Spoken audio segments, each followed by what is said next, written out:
Bonjour, bienvenue, tout d'abord bonne année, parce qu'on est au moment des vœux de la bonne année, donc je vous souhaite la bonne année. Aujourd'hui, une recette polonaise, mais avant tout, je tiens à remercier tous les gens qui s'abonnent sur ma chaîne, on est quasiment à peu de choses près, 2000, c'est vraiment exceptionnel, pour moi c'est exceptionnel. Alors, certains vont dire 2000 c'est pas grand chose, ceci, cela, mais honnêtement, pour un truc qui était parti à dire, moi je vais faire un petit cahier de recettes vidéo, et comme ça, je pourrais le partager, c'est quand même exceptionnel. Donc aujourd'hui, chou rouge cuit à la polonaise avec de la saucisse fumée. Alors vous allez voir, c'est pas compliqué, c'est vraiment une recette simple et économique. Il y a peu d'ingrédients, c'est des ingrédients qui sont pas chers. En plus moi, avec un chou, j'ai fait des grosses portions que je vais pouvoir en congeler, je vais vous expliquer tout ça. Allez, c'est parti pour les ingrédients. On va commencer les ingrédients par la star, vraiment la star de la recette, le Kylian Mbappé du jardin. Le chou rouge, donc là j'ai un chou rouge de taille plutôt conséquente, un beau chou rouge, 2 saucisses à cuire, 2 saucisses fumées à cuire, alors ou de la saucisse polonaise ou là de la saucisse de Savoie il me semble, 2 pommes, 2 oignons, un petit bout de beurre, du piment de la Jamaïque, du vinaigre, là j'ai du vinaigre rouge, c'est du vinaigre de vin traditionnel, du sucre, là j'ai un sucre roux, il y a une bonne cuillère à soupe bombée de sucre, là-dessus je vais avoir mes aromates traditionnels, sel, poivre. On va découper notre chou en deux.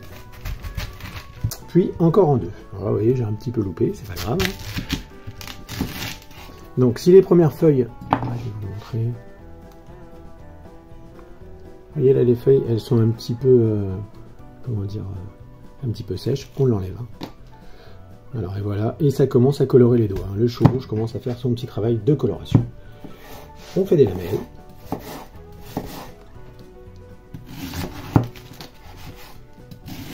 Dans l'autre sens, il faut avoir des petits cubes. Alors si vous voulez pas avoir les doigts tout rouges, mettez des gants. Donc là, on va enlever le trognon.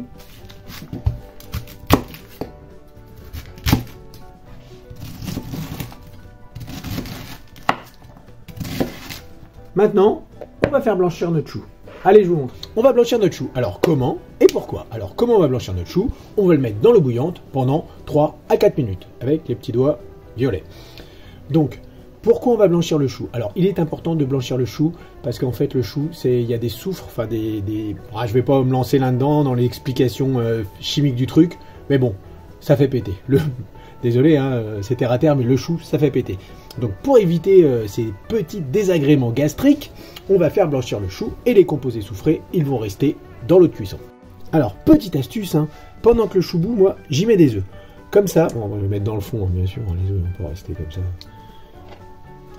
Comme ça, les œufs, ils vont se colorer et prendre la couleur du chou. Alors, ça, de une, c'est plutôt joli, et de deux, eh ben, j'économise. Et oui. Parce que là, ça cuit pour mon chou et ça cuit pour mes œufs. Et je vais laisser cuire ça à la reprise de l'ébullition, parce que bon, là, l'ébullition elle s'est arrêtée quand on a mis le truc, et à la reprise de l'ébullition, je vais laisser cuire ça 4 minutes environ.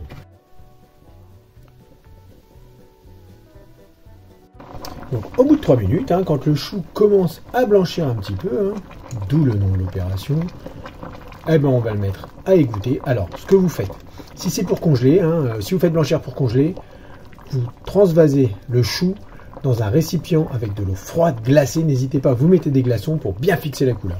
Bon là, on s'en fout, on va continuer à cuire. Donc du coup, là, la passoire. Et le temps de finir la préparation de ma recette, je remets les œufs dans la casserole et je laisse cuire mes œufs durs.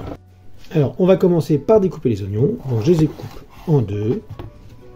Puis après, on va vous les découper grossièrement. Et après, voilà, un petit carré, un petit cube, comme vous voulez. Je fais pareil avec la pomme. Donc, j'ai les pépines. Donc, j'enlève les pépins au milieu. En faisant attention de ne pas me couper. Voilà. Voilà.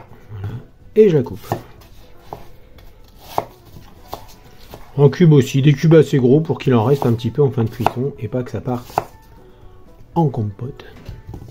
Dans une casserole qui ressemble à s'y méprendre à celle que j'ai utilisée tout à l'heure, je vais mettre mon bout de beurre et j'ai rajouté un petit peu d'huile. Je laisse fondre mon beurre tranquillement.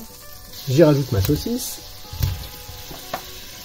mes saucisses. Je rajoute mes 4-5 piments de la Jamaïque, mon oignon,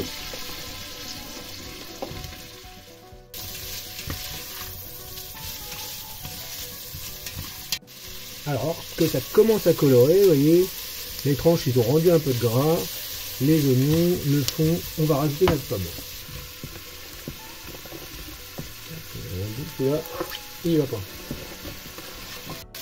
Je rajoute le chou.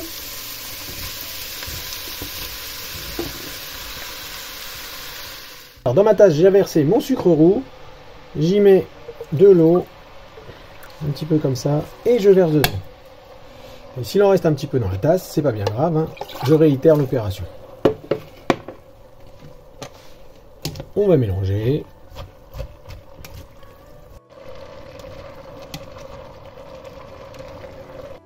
Et on va laisser cuire une quinzaine de minutes.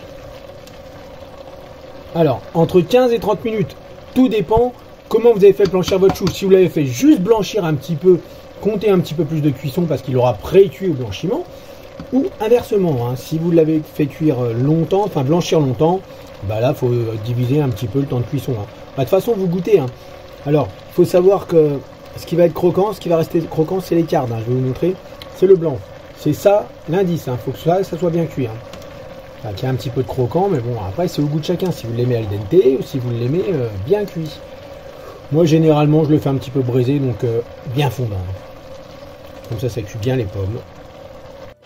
Et j'y ajoute mon vinaigre. Et voilà, c'est cuit. Donc moi j'ai acheté des boîtes, hein. Vous voyez, c'est des boîtes qui vont au four, hein. C'est nickel. Hein. C'est des boîtes de 2 litres à peu près. Hein. Donc je vais les remplir à moitié de chou. Et je vais pouvoir laisser refroidir. Et ainsi congeler tout ça. Donc il y a un petit couvercle avec. Donc, je mettrai le couvercle après. Hein, parce que là je vais laisser refroidir ma préparation. Je vais faire 2 boîtes. Et le reste on va le manger ce midi. Et voilà, la salade est finie. Hein, donc on retrouve bien le chou, la saucisse. J'ai mis le petit œuf là qu'on avait fait cuire avec, hein, comme ça c'est pas perdu, on va se régaler avec ça. Hein. Donc moi, ça je m'en sers comme un accompagnement, hein, donc ou avec une viande cuite du type côtelette, des choses comme ça, ou alors en deuxième accompagnement avec des klopski. En tout cas, je vous remercie d'avoir regardé la vidéo jusqu'au bout, je vous souhaite une bonne journée et portez-vous bien.